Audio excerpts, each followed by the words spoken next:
Apple just won a major legal battle with the Apple Watch, but here's the fix. They still can't fully fix it.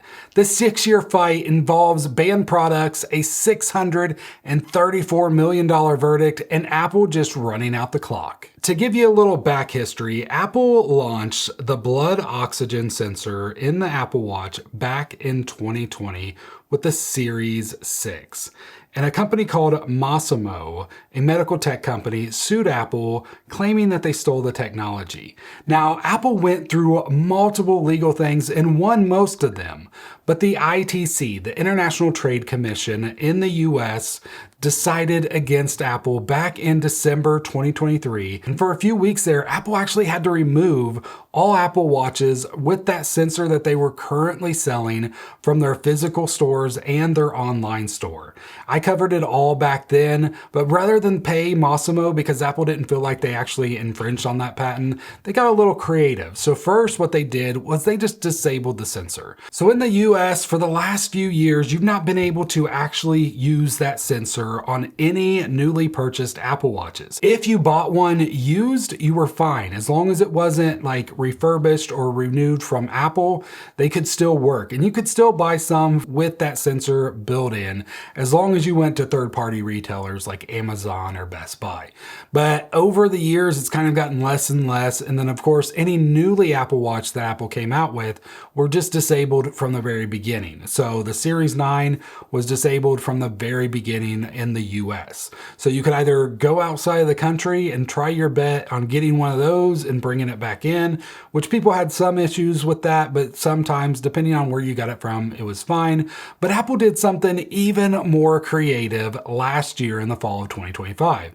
They rebuilt the feature so that Apple Watch could collect the data, but your phone does all the processing. So basically the way it works is you actually have the app again, and it actually is fully functioning. So you just come in here, you click the start, you wait for the countdown to finish, and it's going to take that reading, but instead of actually showing you the results on your watch, it then sends that data to your iPhone. You can see I got a notification that says blood oxygen recording. I can tap right in there and then I can get the results. Now, Apple's app does not work the best at actually showing you the results. It kind of just gives you these graphs and everything. I'm not a big fan of this.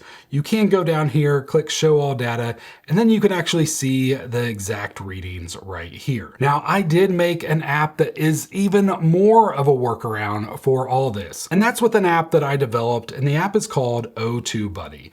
And the way this app works is once your iPhone gets that reading, this app works in the background, grabs that reading, and then sends that data directly back to your Apple Watch.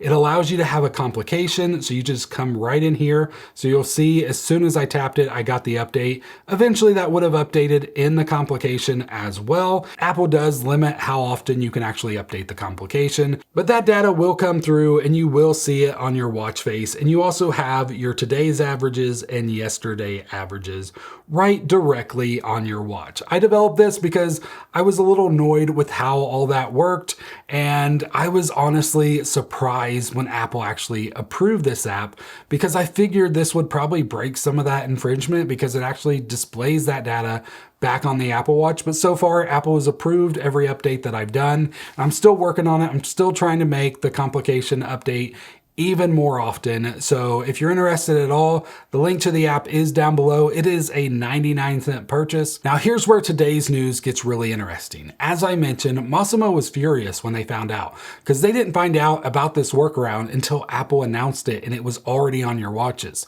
So of course they immediately filed additional lawsuits trying to block this new workaround. The ITC just closed that case, officially ruling that Apple's redesign feature does not infringe on Masimo's patent. That means no more import ban, Apple Watches keep selling, and this feature stays on. Yes, it's a little bit more annoying, a little less annoying with the O2Buddy, but Apple said Masimo has waged a relentless legal campaign for over 6 years, and nearly all of it has just been rejected. This means no more import ban, Apple Watches keep keep selling, and this feature is here to stay. Yes, it's a little bit more annoying, a little less with O2Buddy, but there's more on that too. So Apple said Masimo has waged a relentless legal campaign for over 6 years, and nearly all of it has been rejected. It's not been a clean sweep for Apple. A separate appeals court simultaneously upheld the original 2023 ban on the old versions of the feature. So you still cannot show the blood oxygen reading numbers on the Apple Watch. The Apple just can't do that, at least not yet. And they're still appealing that $634 million damage verdict that a jury awarded Masimo. So when does Apple actually get to fix this properly to where we don't need the O2Buddy app anymore? That's another reason why I only charge 99 cents, because this app is not going to be needed forever. And the date that you need to keep in mind is August of 2028. That's when Masimo's patents that are centered around all this will expire. So the moment they do, Apple can push a software update and bring the feature fully back to your wrist. Now, keep in mind that fully back to your wrist is still just one reading at a time. So technically the O2Buddy app could be possibly still useful for some that want to see more readings. And of course, it is a little bit easier to see. If you're somebody that really wants to, it's gonna still work. I'm still gonna keep it out there. I'm still gonna make sure that it stays updated with all that. So if in case you're interested in buying it, this is the last I'm talking about it, you can still get it. Apple appears to be deliberately just running out the clock on this rather than paying Masimo for a license, which makes a lot of sense for Apple. It does not benefit Apple to pay other companies to be able to use features. It makes it more sense for Apple to keep fighting because they want to make sure that they're already bombarded enough with lawsuits of people saying you broke this patent, you broke this patent. They have to make it less appealing for companies to try to go after them. And that's what they're doing with Masimo. That's a calculated bet. And so far it's actually working, and it's working really well for Apple and not so much for Masimo, the CEO who started the whole fight. I remember seeing videos about this guy and interviews that he did, and he seemed really puffed up. Well, he was actually removed by the shareholders after a proxy battle. The company is kind of just a lot weaker from when they started this fight.